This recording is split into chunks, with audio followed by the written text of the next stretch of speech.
عمر جیسا آدمی جس کے اسلام لانے پر جبریل آ گئے، یا رسول اللہ آپ خوش ہو رہے ہیں؟ عمر کے اسلام پہ خوش ہو رہے ہیں؟ ہاں۔ تو جبریل بولے یا رسول اللہ آسمان کے فرشتے بھی خوش ہو رہے ہیں، آسمان کے فرشتے بھی خوش ہو رہے ہیں۔ یہ وہ عمر ہے۔ عرفات کے میدان میں آپ نے فرمایا اس وقت میرا اللہ میرے صحابہ پہ فخر کر رہا ہے، اور عمر بن خطاب پہ خاص طور پہ فخر کر رہا ہے۔ یہ وہ عمر ہے۔ آپ نے فرمایا میرے بعد کوئی نبی ہوتا تو عمر ہوتا۔ یہ وہ عمر ہے۔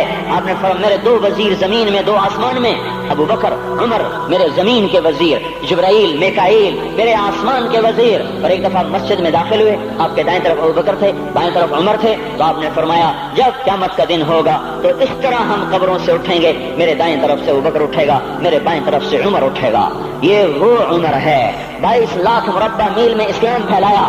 کتا بھی کہتے تھے ہائے ہائے کوئی کہاں سے ایسا عدل لائے گا۔ مدینے کی مسجد میں بیٹھ کے روتے تھے کہ یا اللہ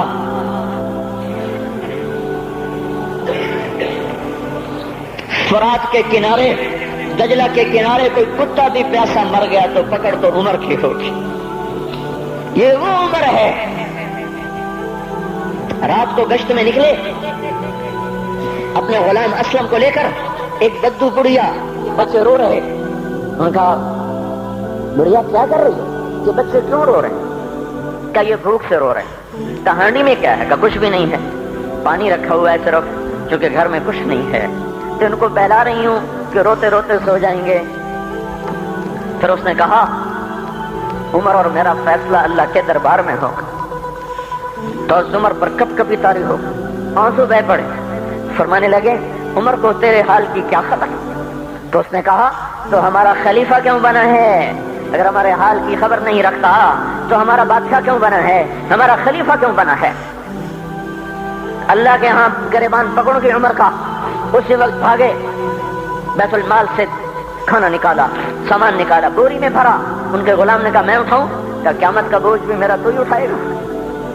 اپنے کندھے پہ رکھا 22 لاکھ مربع میل کا حکمران، جس کے گھوڑے کے سامنے بڑے بڑے تھر تھرا جائیں، کندھے پہ بوری کو رکھا، بھاگے، پہنچے، پنیر نکالا، کچھ گندم نکالی، کو گھی نکالا، اس کو آگ پہ چڑھایا، لکڑی میں لکڑیاں لگائیں اور دھواں، اور اس میں پھونکے مار رہے، لکڑیاں گیلی اور وہ جلنے رہی، دھواں اٹھ رہا۔ تو ان کے غلام اسلم کہتے تھے میں دیکھ رہا تھا کہ دھواں حضرت عمر کی گھنی داڑھی میں سے یوں نکل نکل کے آنکھوں کو چڑھ رہا، ناک کو چڑھ رہا، اور وہ اس میں پھونکتے رہے یہاں تک کہ آگ جلی۔ پھر کھانا خود تیار کیا، پھر پلیٹ میں ڈال بچوں کو دیا، پھر ان کو بیٹھ کے دیکھنے لگے۔ اسلم نے کہا چلے اٹھیں؟ کہا نہیں، ان کو روتا دیکھا ہے، ان کو ایک دفعہ ہنستا دیکھ لوں پھر اٹھوں گا۔ یہ وہ عمر ہے، یہ وہ عمر ہے۔ ایک بدو آیا، رات کو گشت میں نکلے، وہ باہر اس کا خیمے کے باہر پریشان بیٹھا۔ کیا ہوا بھائی؟ کہ میری بیوی کو بچہ ہونے والا ہے، کوئی اس کی خبرگیری کرنے والا کوئی نہیں ہے، پتہ نہیں کیا ہوگا۔ حضرت عمر بھاگے، اپنی بیوی کو اٹھایا، اٹھو، کس کی؟ خلیفہ کی بیوی، 22 لاکھ مربع میل کے حکمران کی بیوی۔ ایک جنت کا کام آ گیا، جنت کی کمائی کا موقع آ گیا، بیوی کو ساتھ لیا، ایک معصوم، ایک غریب دایا، ایک غریب بدو کے گھر پہنچا دیا۔ انہوں نے بچہ، وہ اندر گئی، اس کا کام کیا، بچہ پیدا ہوا۔ ان کا امیر المومنین کہ یہ کیا ہوا؟ یہ آپ ہیں؟ کا غم نہ کر، فکر نہ کر، میں تیرا ساتھی ہوں۔ اور وہ بڑھیا جس کے بچوں کو کھانا کھلایا، وہ کہنے لگی کاش تیری جگہ عمر کی جگہ تو خلیفہ ہوتا، کاش عمر کی جگہ تو خلیفہ ہوتا تو وہ میرے جیسا کوئی ہوتا۔ کہتا میں ہی تو عمر ہوں۔ تو انہوں نے فرمایا تو کل دربار میں آ جانا، عمر کے نزدیک تو مجھے بھی دیکھ لے گی، عمر کے نزدیک مجھے بھی دیکھ لے گی۔ یہ وہ عمر ہے جس کے اسلام لانے پر کائنات روئی، جنات روئے، آسمان کے فرشتے روئے جس کی شہادت پر۔ یہ وہ عمر ہے۔ اور نماز پڑھاتے ہوئے کافر کے ہاتھوں خنجر لگا، نماز میں خنجر، جنت کی ایسی بشارتیں۔ تو آپ نے اپنے بیٹے عبداللہ بن عمر سے کہا بیٹا جاؤ حضرت اماں عائشہ سے کہو کہ عمر اپنے ساتھیوں کے پڑوس میں دفن ہونے کی اجازت چاہتا ہے، اگر وہ اجازت دے دیں تو مجھے لے جانا، نہیں تو مجھے جنت البقیع میں ڈال دینا۔ وہ آئے، حضرت عائشہ بیٹھی رو رہی تھی، ان کا اماں جان میرا باپ عمر یہاں اجازت چاہتا ہے۔ تو حضرت عائشہ نے کہا یہ جگہ تو میں نے اپنے لیے رکھی تھی، سنا ابا جان مبارک ہو, اجازت مل گئی. کہا نہیں بیٹا ممکن ہے میرے شرم میں اجازت دی ہو, جب میں مر جاؤں مجھے اٹھا کے لے جانا, دروازے پہ رکھنا, اجازت ملے تو لے جانا نہیں تو واپس کر دینا. پھر جب موت کی آہٹ کو محسوس کیا تو رونے لگے. حضرت علی آئے, حضرت حسن آئے. کہا عمر کیوں رو رہے ہو, موت کے ڈر سے؟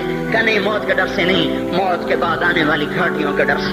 تو فرمایا نہ رو نہ رو, میرے ان کانوں نے اتنی دفعہ سنا ہے کہ میں گن بھی نہیں سکتا کہ اللہ کے نبی نے کہا تھا ابو بکر اور عمر جنت کے بڑی عمر کے لوگوں کے سردار ہیں. تو عمر اور رونے لگے. کہا تو گواہی دے گا ابو الحسن, میری جنت کی گواہی دے گا قیامت کے دن؟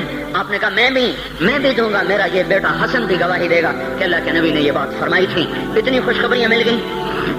پھر فرمایا اپنے بیٹے سے بیٹا میرا سر زمین پہ رکھ دے. گود میں تھا, انہوں نے زمین پہ رکھنے کی بجائے پنڈلی پہ رکھ دیا, پنڈلی پہ. انہوں نے پھر فرمایا بیٹا میں کہہ رہا ہوں زمین پہ رکھ دے. انہوں نے زمین پہ رکھ دیا تو اپنا چہرہ یوں مٹی میں ڈال اس طرح ایسے, اور اپنی گال اپنی ناک یوں زمین میں ایسے ایسے رگڑ رہے اور کیا کہہ رہے, ویل لک یا عمر ان لم یغفر لک ربک, اے عمر اگر تیرے رب نے تجھے معاف نہ کیا تو ہلاک ہو جائے گا. یہ تو معاف ہو چکا ہے, پھر ایسا ڈر ہے. اور طارق جمیل کو تو پتہ نہیں ہے, عبد الرحمن اسلم اکرم کو تو پتہ نہیں ہے, شہید بلال کو پتہ نہیں ہے, کسی کو پتہ نہیں ہے کہ کیا ہوگا کیا ہوگا.